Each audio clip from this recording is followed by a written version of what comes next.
It was yet another tough weekend for Yuki Tsunoda at the Singapore Grand Prix, as the struggling Red Bull driver had an abysmally bad first lap, which saw him plummet down the order before recovering to finish in 12th position.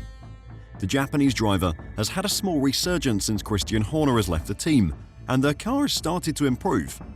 In Baku, Tsunoda secured a season-high finish of 6th position, but his performance in Singapore has infuriated his team boss Laurent Mekies, and with no contract for next season, Tsunoda is in big trouble. Today, I'll check out Tsunoda's race, why Mekies was furious at him, and why Red Bull might need 2 new drivers next season, so don't go anywhere.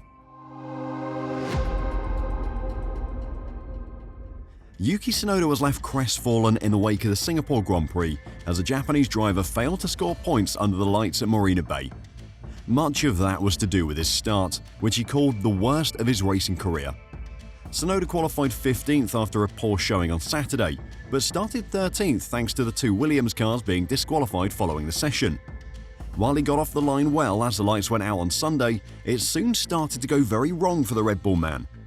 Firstly, he found himself squeezed between the man he replaced at Red Bull, Liam Lawson, and Nico Hülkenberg, who was rejoining the track after running wide.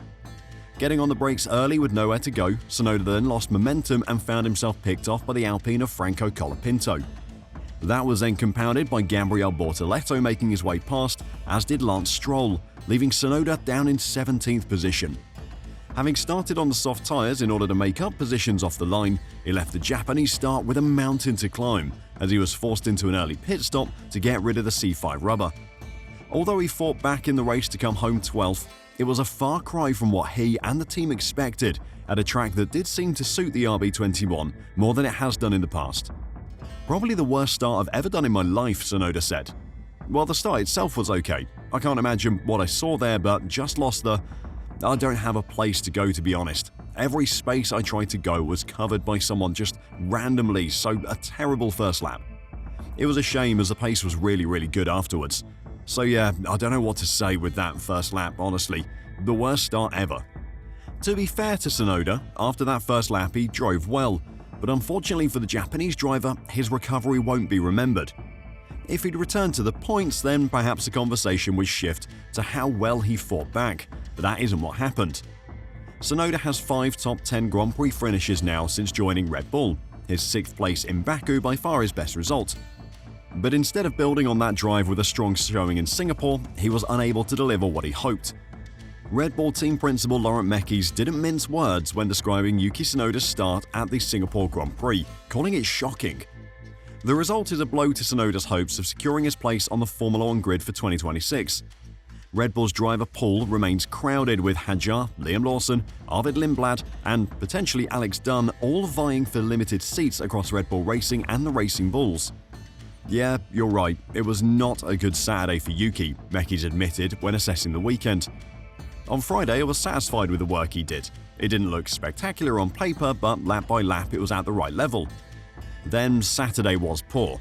We need to work with him to understand what went wrong. Today, the first lap was certainly shocking, but from that point onwards, I think he has done a very decent race.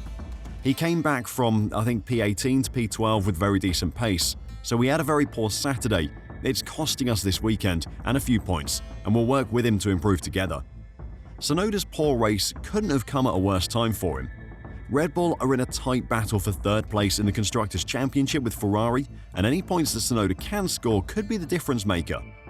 Beyond that though, Red Bull are still trying to finalise their driver lineup for 2026, with Tsunoda and both the Racing Bull drivers currently contractless for next season. Any other season, Tsunoda's exit from the team would be absolutely guaranteed by this point, but with so few drivers available for Red Bull, they can only really promote internally, and that means that if Tsunoda can put together a strong end to the season, then there is still a chance he has a seat next year. However, opinions on what the team will do are changing, and there is a chance that Red Bull are in the market for 2 drivers for next season. But before I talk about that, if you're enjoying the video and want to catch more news and analysis on everything happening in Formula 1, then make sure to give this video a like and subscribe to F1 Reverse. Thanks a lot. When you look across Red Bull's 2 lineups, there are some obvious discrepancies. Of course, you'll know about the gap between Tsunoda and Verstappen, with 253 points separating the 2 of them. However, over at the Racing Bulls, there is also a problem. Hadjar has only outscored his teammate by 9 points so far, but in terms of potential, which is the most important thing for a Racing Bulls driver, he seems to be miles ahead of Liam Lawson.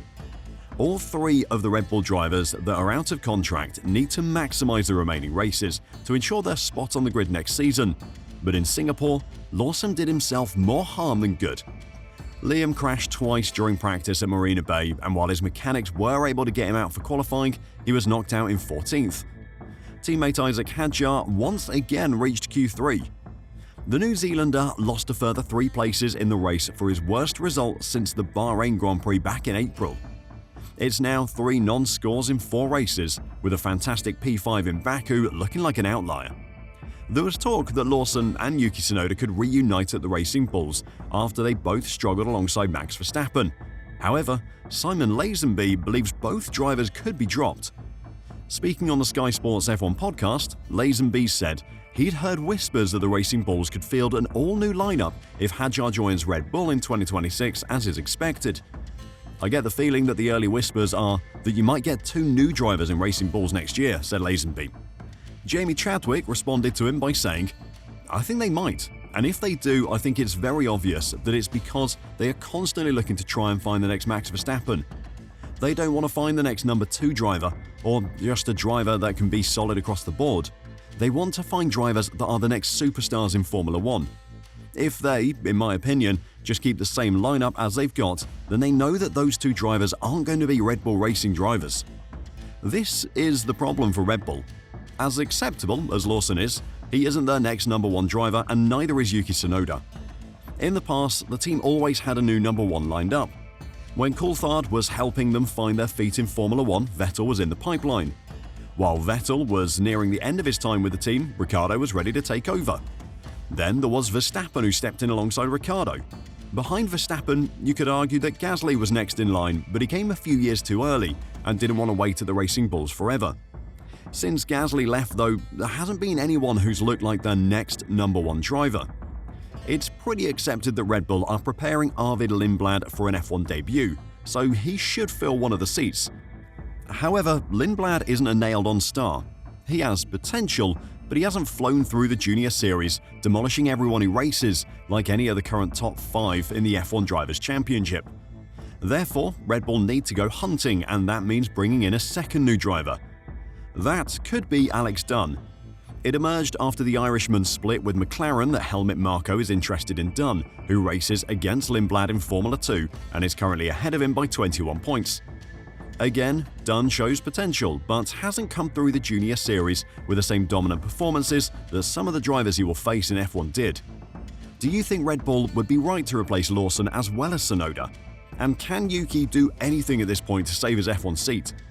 Let me know what you think in the comments down below, and until next time, drive safe and bye for now.